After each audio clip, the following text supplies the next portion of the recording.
कैसे हैं आप सब। स्वागत है आपका टीचिंग इंस्टीट्यूट में। बात करेंगे हम आज लेक्चर वीडियो करेंगे सीडीपी के, जिसको हम चाइल्ड साइकोलॉजी, चाइल्ड बाल विकास, बाल मनोविज्ञान, बहुत सारे नामों से जानते हैं अपने अपने स्तर पर।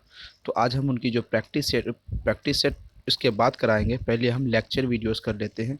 लेक्चर वीडियो आज करेंगे प्रगतिशील शिक्षा के संबंध में, प्रोग्रेसिव एजुकेशन। इस संबंध में एग्जाम्स में हमेशा यूपी टेट की आप तैयारी करते हैं या फिर आप सी टेट की तैयारी करते हैं, दोनों ही एग्ज़ाम आपके सामने हैं। इन दोनों एग्ज़ाम्स में प्रोग्रेसिव एजुकेशन से 100% मैं यहाँ पर कह सकता हूँ कि 100% आपके मार्क्स क्वेश्चन आएंगे।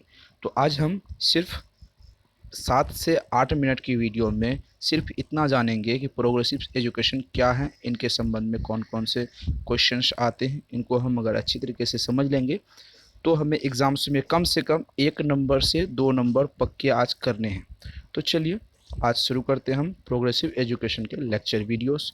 उसके बाद हम इस संबंध में, इस टॉपिक पर आपको प्रैक्टिस सेट जितनी भी आती हैं वो करवा देंगे। और सब हमने lecture videos and practice set जो आपके लिए किया है, तो इस वीडियो के डिस्क्रिप्शन बॉक्स में सभी का प्लेलिस्ट का लिंक मैं दे दूंगा। वहाँ पर जाएंगे और आपको वहाँ पर सभी वीडियोस मिल जाएगी। तो ठीक है, अगर आप, मैं जो आपको पढ़ाता हूँ उसका पीडीएफ लेना चाहते हैं तो पीडीएफ के लिए भी मैं आपको लिंक बता दूं। पीडीएफ के लिए आपको इस वीडियो के डिस्क्रिप्शन बॉक्स में जाएंगे तो वहाँ पर आपको टेलीग्राम का लिंक मिलेगा। आप टेलीग्राम को ज्वाइन कर लेंगे और मैं जितने भी वीडियोस आपको पढ़ाता हूँ, चाहे वो लेक्चर वीडियोस में हो या फिर प्रैक्टिस सेट में, सभी की आपको आराम से वहाँ पर मिल जाएगी। आप उसे डाउनलोड कर लेंगे और नोट्स के लिए मैं लास्ट में नंबर बता दूंगा, इस वीडियो के लास्ट में, वहाँ पर जाके आप नोट्स व्हाट्सएप करके नोट्स ले लेंगे। हम टारगेट रखे हैं UP TET and CTET दोनों में 130 प्लस मार्क्स लाने की। इनके लिए हमने 3 फॉर्मूले आपको बताएं। सबसे पहले आपको नोट्स लेना होगा, दूसरी फॉर्मूले है आपको लेक्चर वीडियोस जो भी हम करवा रहे हैं। उसके बाद नोट्स आपके लिए तैयार हो चुके हैं, लेक्चर वीडियो आपको डेली मिल रही है, प्लस हम यहाँ पर प्रैक्टिस सेट आपको डेली करवा रहे हैं। तो ये तीनों अगर आप करेंगे तो लगभग ये नोट्स, सॉरी, अब यहाँ पर lecture videos and practice set दोनों आपके लिए बिल्कुल फ्री है, उसमें एक भी रुपए नहीं लगता। और हम यहाँ पर अचीव करेंगे अपनी जो टारगेट है 130 प्लस मार्क्स की CTET and UP TET दोनों में। तो चलिए देखते हैं प्रोग्रेसिव एजुकेशन किसे कहते हैं। सबसे पहले हम डिटेल में और बारीकी से अच्छी तरीके से समझेंगे। प्रोग्रेसिव एजुकेशन का अर्थ यानी मीनिंग कहते हैं प्रगतिशील शिक्षा का अवधारणा के बारे में अगर समझें तो अमेरिकी मनोवैज्ञानिक ने जॉन डीवी, यहाँ से आपके क्वेश्चन पूछेंगे। जॉन डीवी जो थे, आपको पता है, अगर आप सी टेट या यूपी टेट की तैयारी करते हैं तो जॉन डीवी कौन है आपको पता होगा। जॉन डीवी कहाँ के मनोवैज्ञानिक है, ये question CTET and UP TET के लिए हमेशा इंपॉर्टेंट क्वेश्चन माने जाते हैं। तो जॉन डीवी कहाँ के थे, एक मनोवैज्ञानिक थे, वैज्ञानिक नहीं थे, मनोवैज्ञानिक थे, अमेरिका के थे। 2 पॉइंट यहाँ पर आपको कंफर्म हो गए, ये बात आप नहीं भूलेंगे। ठीक है, चलिए आगे बात करते हैं। अमेरिकी मनोवैज्ञानिक ने जॉन डीवी का महत्वपूर्ण योगदान रहा। अगर आपसे पूछे यहाँ पर 1 पॉइंट ऑफ 3 पॉइंट यहाँ पर हम देख लेंगे, प्रगतिशील शिक्षा में सबसे ज़्यादा योगदान किसका रहा। ये क्वेश्चन सी टेट में मैं आपको कहता हूँ, आप प्रीवियस ईयर के क्वेश्चन जब हम आपको यहाँ पर करवा रहे हैं टेस्ट प्रैक्टिस सेट में, वहाँ पर आप देख लेंगे कि ये क्वेश्चन हमेशा पूछे जाते हैं। प्रगतिशील शिक्षा का महत्वपूर्ण योगदान किसने दिया था, प्रगतिशील शिक्षा में महत्वपूर्ण योगदान जॉन डीवी ने दिया था। 1 पॉइंट। जॉन डीवी कौन थे, तो जॉन डीवी मनोवैज्ञानिक थे। मैं आपको पॉइंट डिस्कस करता, प्रगतिशील शिक्षा में महत्वपूर्ण योगदान किसने दिया, तो जॉन डीवी दिया। एक क्वेश्चन। पहली दूसरा और क्या होगा, जॉन डीवी कौन थे, एक मनोवैज्ञानिक थे। 2 क्वेश्चन। जॉन डीवी कहाँ के रहने वाले थे, अमेरिका के रहने वाले थे। सिर्फ इन लाइन में हम यहाँ पर आपको 3 क्वेश्चन 3 पॉइंट सॉल्व करवा चुके हैं। ठीक है, तो चलिए आगे देखते हैं क्या सब पॉइंट है और सभी डिटेल में हम बारीकी से डिस्कस करेंगे ताकि आपको बेहतर से बेहतर समझ आ जाए और आप एग्जाम्स में अच्छे स्कोर कर पाए। प्रगतिशील शिक्षा का उद्देश्य, एम से क्या है, उसका जो लक्ष्य है, टारगेट क्या है, मात्र बालक की शक्तियों का विकास करना। ये आपके जो नई शिक्षा नीति आई है वो इस टाइप से क्वेश्चन पूछेगा कि प्रगतिशील शिक्षा का उद्देश्य क्या है, उसके मेरिट्स क्या हैं, उसके डीमेरिट क्या है। पहले कुछ अलग सिंपल क्वेश्चन थोड़े पूछते थे, लेकिन अब जो आने वाली एग्ज़ाम्स होंगे आपके सीटेट हो या फिर यूपीटेट हो, उसमें थोड़े क्वेश्चन टॉपिक वही रहेंगे, लेकिन उसको थोड़ी से तोड़ मरोड़ के क्वेश्चन पूछेगा। तो पूछेगा प्रगतिशील शिक्षा का उद्देश्य क्या, बालक के मात्र शक्तियों का, बालक के पावर का इम्प्रूवमेंट करना, डेवलपमेंट करना, विकास करना। प्रगतिशील शिक्षा हम इसलिए पढ़ते हैं या पढ़ाते हैं ताकि बालक की शक्तियों के विकास हो सके। ठीक है, कॉन्सेप्ट क्लियर है। आगे देखते हैं। हर एक पॉइंट यहाँ पर आपको बेस्ट मिलेगा, क्योंकि ये क्वेश्चन, ये टॉपिक बहुत लंबे टॉपिक हैं। हमने पूरे टॉपिक को डिस्कस किया है, उनमें से मेन पॉइंट जो हैं, जो एग्ज़ाम के पॉइंट ऑफ व्यू से बेहतर हो और आपको आसानी से समझ आ जाए, मैं बस इतना ही यहाँ पर आपको लेक्चर वीडियोस और नोट्स में लाता हूँ। ये आपको कंफर्म कर देता हूँ पहले। आगे बात करेंगे, अलग अलग बच्चों की अनुरूप शिक्षण प्रक्रिया में अंतर रख कर उद्देश्य को पूरा किया जा सकता है। ये थोड़ी सी आपको माइंड अलग कर सकती है, क्योंकि प्रगतिशील शिक्षा में अलग अलग करके उनके शिक्षण के अनुरूप अंतर प्रक्रिया को अंतर करके उसका उद्देश्यों को पूरा किया जा सकता है। लेकिन समावेशी शिक्षा में ये बिल्कुल भी ऐसा नहीं होता। समावेशी शिक्षा में एक साथ करते हैं, और प्रगतिशील शिक्षा में अगर बच्चों की उसके शक्तियों को पहचानने के बाद उसको अलग अलग उद्देश्यों को पूरा करने में उसकी मदद करते हैं। अगर जिनमें स्टैंडर्ड कम होती है, एजुकेशन स्टैंडर्ड, शैक्षणिक स्टैंडर्ड, उनमें हम इम्प्रूव करते हैं, उनमें हम क्या करते हैं, इम्प्रूव करते हैं। ठीक है, ये प्रगतिशील शिक्षा का एक प्लस पॉइंट रहता है। आगे बात करेंगे, प्रगतिशील शिक्षा यह बताती है कि शिक्षा बालक के लिए है, बालक शिक्षा के लिए नहीं। ये सबसे इम्पोर्टेंट पॉइंट। मैंने कहा कि यहाँ पर आप जितने पॉइंट देख रहे हैं वे सभी पॉइंट आपके लिए बेस्ट ऑफ बेस्ट की गिनती में आती हैं। प्रगतिशील शिक्षा क्या बताती है, ये क्वेश्चन यूपी टेट का और सी टेट का फेवरेट टाइपों में से है। मैं इसलिए बार बार कहता हूँ कि UP TET and CTET, आप जो भी टीचिंग एग्ज़ाम्स की तैयारी करते हैं, चाहे वो बिहार टेट हो, उत्तराखंड टीचिंग एग्ज़ाम्स की होने वाली है, DSSB में ऐसे क्वेश्चन 100% भर भर के आते हैं। बस आप हमारे एक बार कंटेंट देखेंगे, लगातार आप हमारे साथ बने रहेंगे।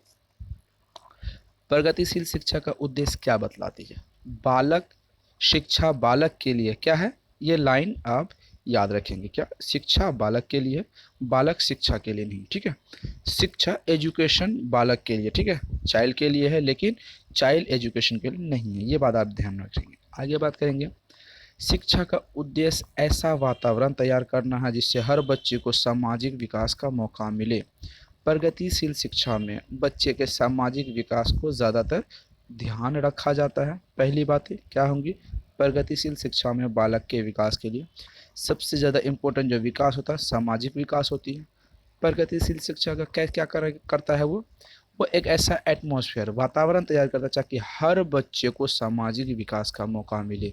यह हमने आपको टैग जो पढ़ाया था, टैग एंड ट्रिक्स जो आपको लिए पढ़ा था, ये टैग एंड ट्रिक्स के माध्यम से हमने कहा था आप जब टैग एंड ट्रिक्स पढ़ लोगे तो आपके जो 75 नंबर के एग्ज़ाम्स में आते हैं पैडागोजी सेक्शन, याद है आपको, हमने कहा था। और उन 75 नंबर में सिर्फ 25 से 30 पॉइंट ऐसे आपको बताएंगे जिसमें से आपके एग्ज़ाम्स में मार्क्स 75 होगा। यहाँ पर 76 मैंने गलत लिख दिया, 75 जो मार्क्स आपके आते हैं एग्जाम्स में पैडागोजी पॉइंट से, वहाँ से आप 70 मार्क्स इजीली कर पाते हैं, क्योंकि ये वो टैग है। क्या, ऐसा वातावरण तैयार करता है प्रगतिशील शिक्षा जो हर बच्चे के सामाजिक विकास को मौका दे। यही तो टैग वर्ड है। यहाँ से तो हम आपके लिए टैग वर्ड निकाल के लेके जाते हैं ताकि आपको बेहतर से बेहतर तैयारी करा सके और एग्जाम्स में मार्क्स गेन कर सकें। आगे पॉइंट देखते हैं। प्रगतिशील शिक्षा के द्वारा मनुष्य में परस्पर सहयोग तथा सामंजस्य स्थापित किया जा सकता है। परस्पर एक दूसरे के साथ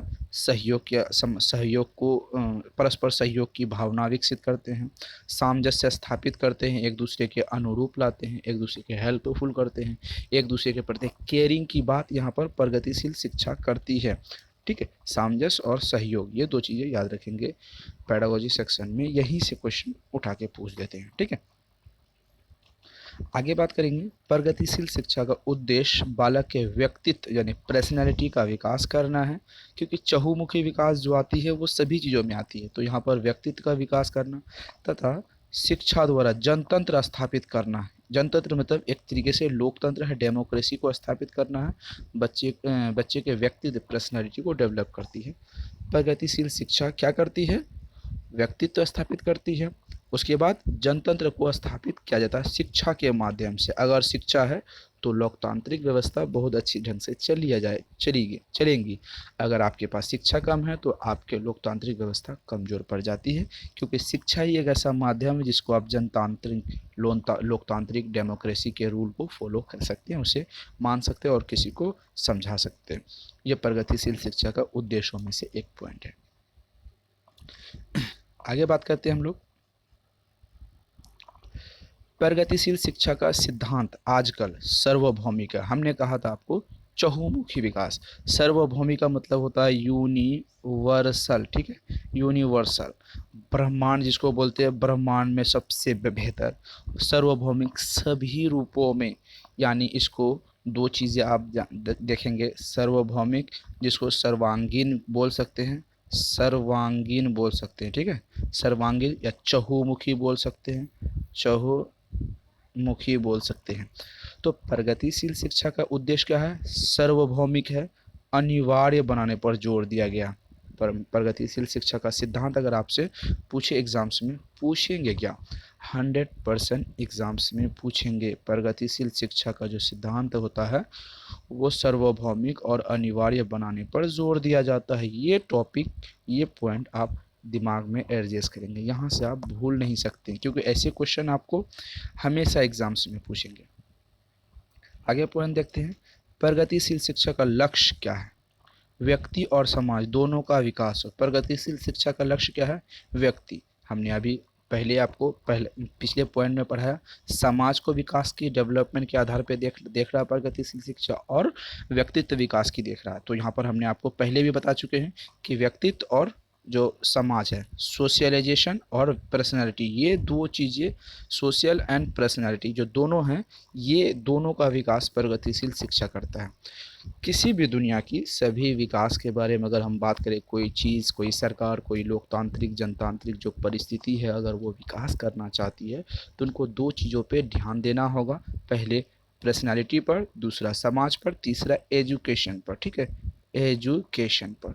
तो यहाँ पर आप देख रहे होंगे प्रगतिशील शिक्षा व्यक्तित्व, समाज और शिक्षा यानी कि अभी हमने आपको पीछे ही पढ़ा एजुकेशन, शिक्षा, ये तीनों का विकास प्रगतिशील शिक्षा का सबसे बड़ा लक्ष्य माना जाता है। तो सब चीज़ तो इन्हीं में आ गया। इसीलिए यहाँ पर आप देख रहे होंगे, जब एजुकेशन आ गया, ठीक है, जब एजुकेशन आ गया, व्यक्तित्व आ गया, समाज आ गया, इन तीनों के मेल से क्या बनते हैं? सार्वभौमिक बनते हैं, सार्वभौमिक बनते हैं। ठीक है, कॉन्सेप्ट क्लियर है? प्रगतिशील शिक्षा का मतलब होता है सामाजिक लक्ष्य को स्थापित करना, सामंजस्य स्थापित करना, सहयोग करना, उसके बाद शिक्षा के माध्यम से जनतांत्रिक व्यवस्था को लागू करना, पर्सनैलिटी डेवलप करना। ये तो प्रगतिशील शिक्षा का एक उद्देश्य होता है। चलिए आगे बात करते हैं। प्रगतिशील शिक्षा में बौद्धिक, सामाजिक तथा सांस्कृतिक सभी रूपों में विकास किया जाता है। हमने आपको पहले पॉइंट में पढ़ाया सर्वांगीण विकास। क्या पढ़ाया? सर्वांगीण विकास। सर्वांगीण विकास में आता है बौद्धिक आ जाता है, सामाजिक आ जाता है, सांस्कृतिक आ जाता है, सभी रूप तो वहीं पर आ गया। दूसरी शिक्षा के रूप में आ गया, एजुकेशन के रूप में आ गया। पर्सनैलिटी यानी पर्सनैलिटी व्यक्तित्व के रूप में आ गया। सोशलाइजेशन तो यहाँ पर है ही। तो प्रगतिशील शिक्षा में सर्वांगीण की जब बात आए तो सर्वांगीण का मतलब होता है बौद्धिक, सामाजिक या सभी रूपों में, एजुकेशन के रूपों में, सोशलाइजेशन के रूपों में, पर्सनैलिटी के रूपों में, तो सभी रूपों में विकास किया जाना चाहिए। चलिए, शिक्षण कैसा हो? प्रगतिशील शिक्षा का शिक्षण कैसा हो? प्रगतिशील शिक्षा के अंतर्गत प्रोजेक्ट विधि, कौन से विधि याद रखेंगे? ये सबसे VVI लगा देंगे आपको। ठीक है, VVI लगा देंगे, मोस्ट इम्पोर्टेंट क्वेश्चन यहाँ पर लगा देंगे। यही क्वेश्चन सीधे सीधे एग्जाम्स में पूछते हैं, इनमें से एक वर्ड भी मिसिंग नहीं होती। मैं आपको जो पढ़ा रहा हूँ ये वर्ड आप ध्यान में एडजस्ट करेंगे तो आप 100% मार्क्स गेन करेंगे।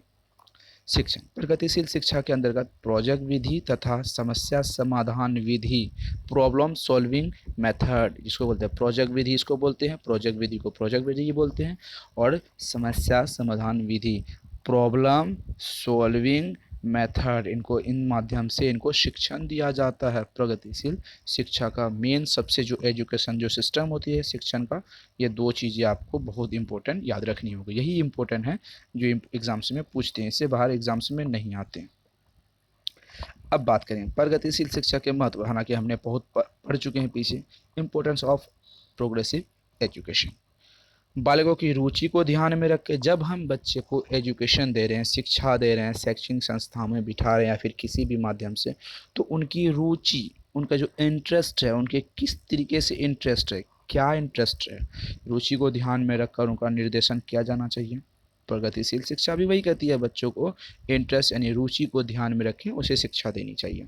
तो अब यहाँ पर एक दो पॉइंट मैं आपको समझा दूँ। रुचि को ध्यान में रखकर शिक्षा का मतलब ये होता है कि मान लीजिए हम बच्चे को अभी के समय में अभी के समय मान लीजिए हम फिजिक्स पढ़ा रहे हैं, ठीक है, बच्चे को हम फिजिक्स पढ़ा रहे हैं, चलिए फिजिक्स तो आती नहीं है अंडर 5, तो ये अंडर 5 नहीं आती, तो चलिए बात करते हैं, हम मान लीजिए बच्चे को क्या पढ़ा रहे हैं, मैथ्स पढ़ा रहे हैं, पर बच्चे के रुचि में यहाँ मैथ पढ़ने की रुचि नहीं है, बच्चे को ईवीएस पढ़ने में रुचि है। किस क्या चीज़ पढ़ने में रुचि है, तो उसके रुचि को ध्यान में रखेंगे तब उसे पढ़ाएंगे। और जब हम ईवीएस पढ़ा देंगे तो प्रगतिशील शिक्षा ये कहती है कि मैथ को क्या करेंगे, मैथ छोड़ देंगे, बिल्कुल ऐसा नहीं करनी है। क्या करना है तो मैथ के लिए, हम मैथ के लिए बच्चे को क्या कहेंगे, मैथ के बारे में बच्चे को बताएंगे, मैथ की अच्छी और अच्छी आदतों के बारे में बताएं, मैथ की इम्पोर्टेंस, लाइफ में क्या इम्पोर्टेंस है उनके बारे में बताएंगे, ताकि बच्चे को मैथ के प्रति भी प्यार आ जाए, मैथ के प्रति भी इंटरेस्ट आ जाए, तो उसके बाद फिर बच्चे रुचि लेने लगेंगे मैथ्स में। हमने बच्चे को ईवीएस पढ़ा दिया, मैथ्स पढ़ा दिया, इन्हीं आधार पर प्रगतिशील शिक्षा कहती है, इन्हीं आधार पर हम शिक्षण दे सकते हैं। बालकों को स्वयं करके सीखने पर बल दिया जाता है। हम जो आज बात करें चाइल्ड सेंटर्ड, क्या हम जो आपको डेली बोलते हैं, हमेशा जब क्लास लेते हैं प्रैक्टिस वहाँ आपको बताते हैं चाइल्ड सेंट्रेड एजुकेशन की बात कर रहे हैं। कौन सी वर्तमान समय में कौन सा एजुकेशन चल रहा है, चाइल्ड सेंट्रेड एजुकेशन चल रहा है, यानी बच्चे के अकॉर्डिंग शिक्षा, यानी टीचर सेंट्रेड एजुकेशन नहीं। तो यहाँ पर बालक को स्वयं करके सीखने पर जो बल देता है वो चाइल्ड सेंट्रेड एजुकेशन। ऑप्शंस जब आपके सामने आएंगे आप हमारे साथ बने रहिए, हम आप प्रैक्टिस सेट जब करवाते हैं तो ऐसे ही टॉपिक आते हैं, सेम टू सेम यही पॉइंट एग्जाम्स में क्वेश्चन में उठा के पूछ दिए जाते हैं। हम प्रीवियस ईयर के एग्जाम क्वेश्चन आपको कराते हैं और प्रैक्टिस सेट जब कराते हैं ऐसा ही आपको मिलेगा। यस, इतना ही मिलता है ऑप्शंस में, इससे बाहर कुछ नहीं होता। तो हम आपको वहाँ पर बता चुके हैं। स्वयं करके सीखने, जब आप बच्चे किसी चीज़ में खुद से भाग लेंगे तो वो बेहतर तरीके से सीख पाएंगे।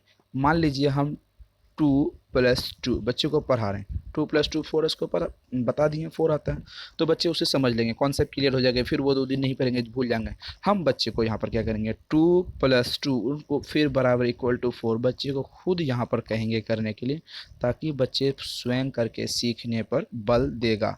ठीक, उससे क्या होता है, बच्चे का जो ज्ञान होता है वो, यहाँ पर भी एक सवाल आता है, स्वयं करके सीखने के क्या फ़ायदे होते हैं। उसका जो ज्ञान होता है बच्चे का वो अस्थाई होता है। ठीक है, यहाँ पर भी आप नोट डाउन करते चलेंगे।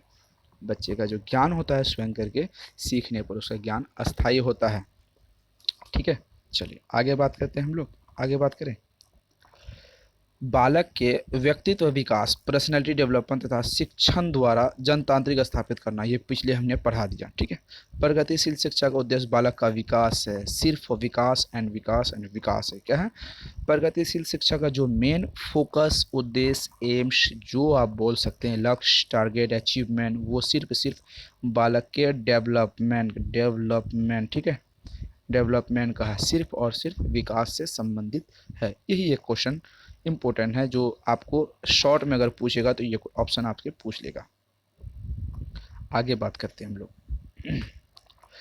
प्रगतिशील शिक्षा के विकास में मनोवैज्ञानिक सिद्धांतों का क्या योगदान है। मनोवैज्ञानिक सिद्धांत की बात करें तो यहाँ पर आती है, कुछ आपको थोड़े समझने होंगे, कुछ हद तक याद भी करने होंगे। तो चलिए, दैनिक जीवन की समस्याओं को सुलझाने के लिए जैसे जैसे हम मस्तिष्क का प्रयोग करते हैं वैसे वैसे मानसिक विकास भी होता है। जब हम डेली लाइफ में हम उसी चीज़ों को समझते हैं, हमने कहा कि अभी हम 2 + 2 = 4 आता है, तो 2 - 2 = 0 आती है। तो हम दैनिक जीवन की समस्याओं को बच्चे को बोलेंगे यहाँ पे 2 टॉफ़ी है, फिर यहाँ पे 2 टॉफ़ी है, दोनों को एक साथ करके काउंटिंग करेंगे तो 4 आ जाएंगे। फिर 2 टॉफ़ी तुम्हारे पास है, 2 टॉफ़ी फिर उन्होंने किसी को दे दिए तो आपके पास क्या बचेंगे, 0 बचेंगे। जब हम दैनिक जीवन की समस्याओं को सुलझाने के लिए मस्तिष्क का प्रयोग करते हैं, दिमाग का प्रयोग करते हैं, बुद्धि का प्रयोग करते हैं, समस्याओं को हल करने के लिए हम अलग अलग चीज़ों को रूप में अपने मस्तिष्क का विकास करते हैं, तो वो हमारा मस्तिष्क क्या होता है, बढ़ने लगता है, विकास होता है उनका। अगर हम सोए रहेंगे, पढ़ेंगे नहीं, कुछ नहीं करेंगे तो हमारा मस्तिष्क बैठा बैठा बोर हो जाता है, वहाँ पर डिप्रेशन की समस्या आ जाती है। हमें डेली लाइफ में कुछ ना कुछ समस्याओं को सुलझाने चाहिए, बहुत सारी चीज़ें ऐसे हैं, ठीक है। चलिए, ये याद रखेंगे, मस्तिष्क एवं बुद्धि में क्या होता है, हम मानसिक विकास से संबंधित होता है। चलिए आगे बात करेंगे। मस्तिष्क ही वह उपक्रम है जो समस्याओं को सुलझाने में सहायता करते हैं। मस्तिष्क के 3 रूप होते हैं। आपके सामने कोई भी समस्या आती है, कोई भी समस्या आ जाती है, प्रॉब्लम्स आ जाती है, तो आप इसे कैसे सॉल्व कर सकते हैं। सबसे पहले आप अपना दिमाग लगाते हैं। क्या लगाते हैं, दिमाग, जिसको मस्तिष्क या बुद्धि कहते हैं, ठीक है। क्या क्या कहते हैं, बुद्धि कहते हैं, मस्तिष्क या बुद्धि इंटेलिजेंसी कहते हैं। तो दैनिक जीवन में हम कोई भी समस्या को सॉल्व करने के लिए मस्तिष्क का सहायता लेते हैं, ठीक है। मस्तिष्क के 3 रूप होते हैं। चिंतन, जो हम सोचते हैं, चिंतन मतलब होता है हमारे थिंकिंग। क्या होती है, थिंकिंग मतलब चिंतन। तो हम सुनते हैं। अनुभूति, असेसमेंट, संकल्प, हमारे जो इच्छा शक्ति होती है वे। ये तीनों चीज़ एग्ज़ाम्स में आपके 100% पूछे जाते हैं, सेम टू सेम। हम आपको बार बार इसलिए बोलते हैं, यहाँ पर ऐसी चीज़ों को हम इंक्लूड किए हैं, ऐसे पॉइंट को जो सिर्फ और सिर्फ एग्ज़ाम्स के पॉइंट ऑफ व्यू से बेस्ट ऑफ बेस्ट आते हैं, ठीक है। तो यहाँ पर आप देख रहे होंगे, मस्तिष्क के 3 रूप होते हैं, चिंतन, अनुभूति और संकल्प। ये 3 चीज़ आप याद रखेंगे। आगे बात करें, ज्ञान, नॉलेज क्या होती है, नॉलेज क्या होता है, नॉलेज के बारे में। नॉलेज कहता है ज्ञान क्रम का वह परिणाम है, जो क्रम मतलब होता है एक लाइन वाइज, एक स्टेप वाइज। ज्ञान क्रम का वह परिणाम है, ठीक है। ज्ञान से अनुभव आता है, जाहिर सी बात है, आपको जो एक्सपीरियंस आती है वो आपके बुद्धि के आधार पे आती है, आपके काम के आधार पे, आपके वर्क के आधार पे आती है एक्सपीरियंस, जो अनुभव कहते हैं। और अनुभव, ठीक है, अनुभव ज्ञान का मुख्य सोर्सेस है। जब तक आपको अनुभव नहीं होगी तब तक आपको ज्ञान नहीं होगी, ये बात आप ध्यान में रखेंगे। सबसे पहले आपके पास ज्ञान होती है, तब अनुभव होती है। जब अनुभव बढ़ने लगती है तब ज्ञान के सोर्सेस को ज़्यादा मात्रा में इंक्रीज होती है। पहले हमें ज्ञान की ज़रूरत होती है, फिर हल्की हमें अभी अनुभव आती है। जब हमें बहुत ज़्यादा अनुभव आती है तब हमें बहुत ज़्यादा ज्ञान आती है। यहाँ पर कुछ चीज़ें आपको समझना होता है। अनुभव ज्ञान का मुख्य सोर्सेस है, ठीक है, ये समझना होगा। व्यक्तित्व का संपूर्ण ज्ञान अनुभव पर आधारित होता है। जो आप एक व्यक्तित्व हैं, आपके संपूर्ण ज्ञान सिर्फ और सिर्फ अनुभव पर आधारित है। मान लीजिए आप कहीं पर जा रहे हैं, ठीक है, आपके साथ कुछ ऐसे समस्या समाधान खड़े हो जाते हैं, वो आपके पास क्या हो गए, वो आपके पास समस्या आ जाएंगी। फिर आप नेक्स्ट टाइम उस जगह जाने के लिए आप कुछ ना कुछ पहले व्यवस्था करेंगे ताकि आपको परेशानी ना हो। ये क्या बताती है, अनुभव और ज्ञान। ये अनुभव और ज्ञान व्यक्तित्व को बेहतर बनाती है। किस पर, व्यक्तित्व का जो संपूर्ण ज्ञान है वो किस पर आधारित होता है, अनुभव पर। यह पर्सनैलिटी डेवलपमेंट के अंतर्गत आती है। हमने आपको कहा कि जैसे क्वेश्चन हम आपको पढ़ा रहे हैं, सॉरी, जो पॉइंट आपको पढ़ा रहे हैं वो point exact same to same exams में आते हैं। मौलिक प्रवृत्ति की बात करते हैं। सभी प्रकार का ज्ञान व्यक्तियों की उन क्रियाओं का फल होता है जो अपने अस्तित्व के लिए संघर्ष करता है। अस्तित्व का मतलब होता है हमारे जो पुरानी समस्याओं, पुरानी जो हमारे मस्तिष्क में जो स्टोर होती है, उनके लिए जो हम संघर्ष करते हैं वो ज्ञान के आधार पे होती है, ठीक है। किसके आधार पे होती है, मौलिक प्रवृत्ति कहता है सभी प्रकार का ज्ञान, जो भी आपके पास ज्ञान है, व्यक्तियों की उन क्रियाओं में जो आपके सामने आने वाले फल है, जो आप पीछे कर चुके हैं, जो आने वाले आप जो पीछे अभी कर रहे हैं, मान लीजिए अभी आप बेहतर परिश्रम कर रहे हैं, आपके आने वाले जो रिजल्ट होंगे वो फल होंगे। तो वो अपने अस्तित्व को संघर्ष के रूप में करते हैं। आपके अस्तित्व जो संघर्ष होते हैं वो बेहतर तरीके से आपके यहाँ पर समझ आ जाते हैं। जैसे सुरक्षा, भोजन, वस्त्र, इन सभी उनके मौलिक भावनाओं पर असर डालता है। अगर आपके पास, हमने कहा कि अगर पहली टाइम आप कहीं जा रहे हैं तो वहाँ पर आपको किसी चीज़ों की समस्या आती है, तो अपने अनुभव के आधार पर दूसरी टाइम अगर वहाँ पर जाएंगे तो आप अपने बेहतर से बेहतर परिस्थिति को सही करने के आधार पर जाएंगे। ये दर्शाती है आपके अनुभव के आधार पर ज्ञान का होना। ये इम्पोर्टेंट पॉइंट है। चलिए आगे बात करते हैं। चिंतन की प्रक्रिया, चिंतन केवल मनन से होती है। ये बहुत बार यूपी टेट में और सी टेट में, हम दोनों को इसलिए बोल रहे हैं कि यहाँ पर एग्ज़ाम्स में, दोनों एग्ज़ाम्स आपके सामने हैं, इन दोनों एग्ज़ाम्स में ये क्वेश्चन के लिए बहुत इंपॉर्टेंट रहता है। चिंतन केवल मनन करने से ही पूर्ण नहीं होती, बल्कि भावनाओं से उनकी उत्पत्ति होती है। चिंतन का एक आधार मनन है, ठीक है। चिंतन करना, मनन करना, स्मरण करना, सोचना, थिंकिंग करना, ये हमने क्या बताया, संवेग के आधार पर होते हैं, ठीक है। तो वो अलग टॉपिक था, ये अलग टॉपिक है। चिंतन केवल मनन करने से नहीं पूर्ण होती, लेकिन कुछ इनका आधार मनन ही है। मैं आपको बता दूं, नहीं भावनाओं से उत्पन्न होती, ना ही फीलिंग से उत्पन्न होती। चिंतन के मुख्य 3 सोर्सेस होते हैं जिनको मनुष्य सोचने का प्रारंभ करता है। चिंतन कब सोचने का मनुष्य प्रारंभ करता है? चिंतन का मुख्य सोर्सेस कारण होता है जिनमें मनुष्य सोचना प्रारंभ करता है। यदि मनुष्य की क्रिया सरल चलती रहे तो उसे कुछ भी सोचने की जरूरत नहीं है। यहाँ पर आपको मैं फिर से रिपीट करूँगा, चिंतन की प्रक्रिया केवल मनन से शुरू तो होती है पर पूर्ण नहीं हो पाती, और नहीं फीलिंग और भावनाओं से होती, ठीक है। चिंतन का मुख्य कारण, चिंतन का जो मेन कारण होती है, आप मनुष्य के सोचने की प्रारंभ करता है। आपके सामने किसी चीज़ की जब तभी चिंतन करेंगे जब आपके सामने समस्या आएगी। ये तो नेचुरल चीज़ें हैं। यदि मनुष्य की क्रिया सरल चलती रहे, मान लीजिए आपकी डेली लाइफ में आपको तीनों वक्त खाना मिल रहा है, अच्छे स्टैंडर्ड ऑफ लिविंग मिल रहा है, पढ़ाई आपको पढ़ाई की टेंशन नहीं है, आपको पैसे के बल पर आप मार्कशीट खरीद सकते हैं, पैसे के बल पर आप जॉब ले सकते हैं, पैसे के बल पर आपको सब कुछ हो रहा, तो आप वहाँ सोचेंगे नहीं, आपके हिसाब से पैसे ही सब कुछ है, तो सरल प्रक्रिया आपसे चलती रहती है।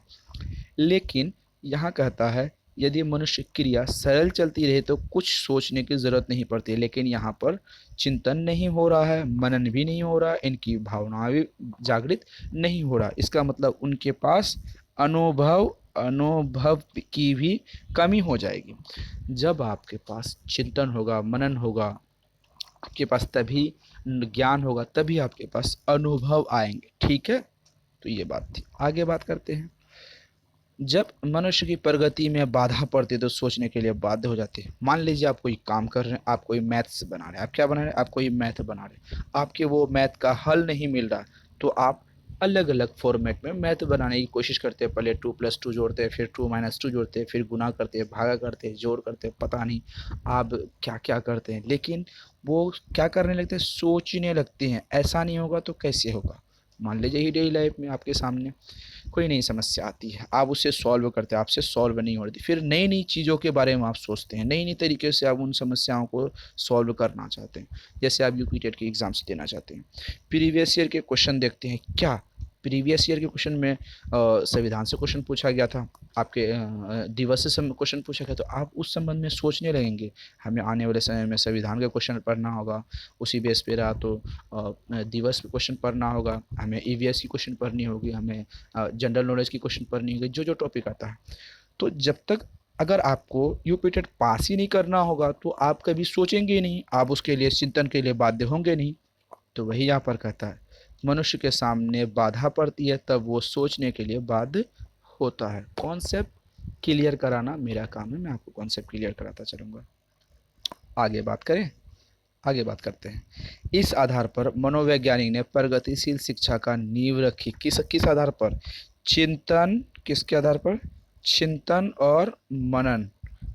चिंतन और मनन के आधार पर मनोवैज्ञानिक ने क्या रखा? प्रगतिशील शिक्षा का नींव रख दी, जिससे कि आपकी लाइफ में चिंतन हो, मनन हो, उसके बाद पहले चिंतन हो, उसके बाद फिर ज्ञान आए, उसके बाद फिर आपके पास अनुभव हो।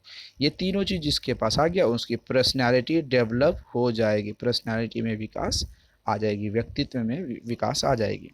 विकास के 3 सोर्सेस हैं। सबसे पहले क्या बात आएगी? ज्ञान, ठीक है, उसके बाद चिंतन, उसके बाद फिर क्या आ जाएगी? अनुभव। ये तीनों चीज़ अगर आपके पास आ गए तो आपके पर्सनैलिटी में विकास हो जाएगी, मनुष्य की विकास हो जाएगी।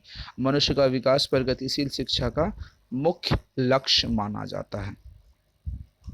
ये तो थी आज की हमारी क्लास प्रगतिशील शिक्षा के संबंध में। तो इस तरीके के वीडियोस देखने के लिए, lecture videos, test series, practice set and notes के लिए आपको हमारे चैनल को ज्वाइन करना होगा। चैनल को सब्सक्राइब करके बेल आइकन को प्रेस करना होगा, वीडियो को लाइक एंड शेयर जरूर करना होगा। कंप्लीट नोट्स के लिए 7634993536 नंबर पर आप व्हाट्सअप करेंगे। आप व्हाट्सअप करके कंप्लीट नोट्स ले लेंगे। अगर आप नोट्स कंप्लीट ले लेते हैं तो आपको यहाँ पर 100% सफलता मिलती है। 100% सफलता के लिए हम आपको 3 सूत्र, 3 फार्मूला बताए हैं जो हम आपको डेली करवाते हैं। पहली, आपको इस नंबर पर व्हाट्सअप करके नोट्स ले लेनी है, प्लस आपको लेक्चर वीडियो जो हम आपको बता रहे हैं, हम आपको दो तरीके से लेक्चर वीडियोस देते हैं, एक पीडीएफ फॉर्म में, एक बोर्ड पर हम ऑनलाइन पढ़ाते हैं, वहाँ पर भी आपको 2 लेक्चर वीडियोस मिलती हैं। तो ये आपको ले लेनी है। प्लस उसके बाद फिर क्या करना है, उसके बाद हमारे जो टेस्ट सीरीज़ की प्रैक्टिस सेट की जो सीरीज़ चलती है सभी सब्जेक्ट की, तो वहाँ पर आपको भाग लेने हैं। उसके बाद आप 100% 130 प्लस मार्क्स की जो हमारी अचीवमेंट है, गारंटी है, 130 प्लस की गारंटी है हमारी। 130 प्लस आपके आएंगे। आप हमारे साथ सिर्फ क्या रहें, जुड़े रहें, वादा है, मैं गारंटी करता हूँ। बस आपको ये तीनों फंडे अपनाने होंगे, तीनों फार्मूला आपको यहाँ पर अपनाने होंगे, notes plus lecture video plus practice है। ठीक है, तो ये थी आज की हमारी क्लास। फिर मिलते हैं अगले क्लास में। अगले क्लास आपको फिर मिल जाएगी। ईवीएस की टेस्ट सीरीज़ आपको मिल रही है, उसके बाद सीटीपी की लेक्चर वीडियो अभी हमने करा दिया, उसके बाद प्रैक्टिस सेट मिलेगी, मैथ्स की मिलेगी, हिंदी की मिलती है और इंग्लिश की। सभी चीज़ों की practice set and test series आपको टाइम टू टाइम हमेशा आपको मिलती रहती है। जब तक आप कामयाब ना हो जाए तब तक हम आपके साथ हैं, खड़े हैं आपके साथ। ठीक है, तो ये थी आज की क्लास। फिर मिलते अगले वीडियो में, तब तक के लिए थैंक यू।